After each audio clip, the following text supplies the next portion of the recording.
Good morning, good afternoon, good evening. Welcome to today's morning ramble. And this is a pretty random ramble, but I was thinking this morning, I wonder if the Buddha ever had really shitty days. And my wife and I were talking, and we were talking about how we noticed that she has a friend who is weepy one day into, and we've been finding that sort of the moods in the house, sort of we can go 3 or 4 days of pretty high moods, and then there's a low mood day, and it's not quite as predictable as every other day, but this notion that we might one day get to a place where we don't have moods is an interesting one.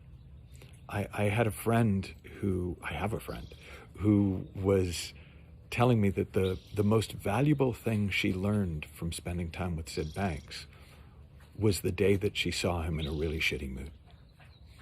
And she said there was so much relief in that, because it just reminded her that this capacity to be enlightened, to live an enlightened life, to be awake to our true nature, didn't preclude us from time to time getting caught up in a thought-created reality. And when I thought about, well, I wonder if the Buddha ever had really shitty days, I was thinking, well, the Buddha didn't, because Buddha means awakened one. So the Buddha, the awareness of life, the pure awareness, the Buddha nature, didn't have shitty days, because it is the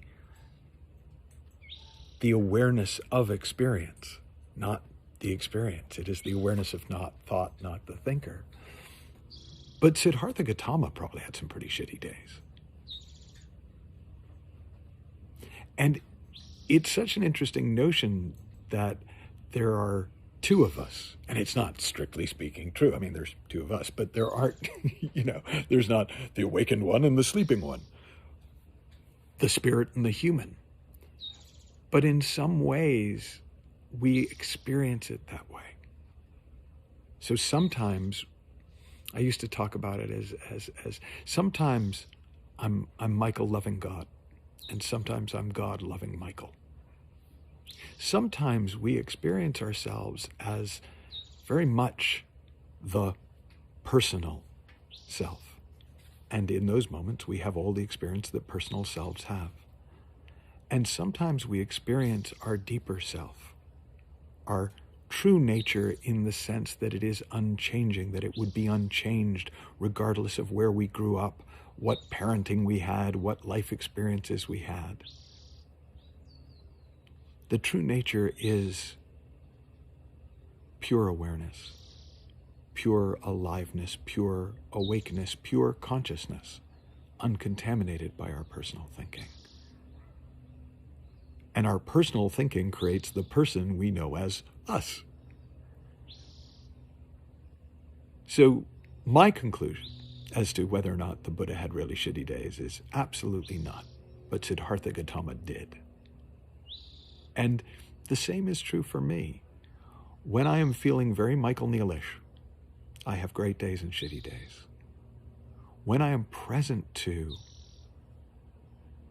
that which would be me, whether it was called Michael Neill or not, and whether it had this form or not, there are no shitty days in paradise. There are no shitty days in nirvana. There are no shitty days as awareness. There's simply awareness. So, it's called a ramble for a reason, people. If you have any thoughts on this, I'd love to hear them in the comments section below. Until next time, have fun, learn heaps, and I'll talk with you soon.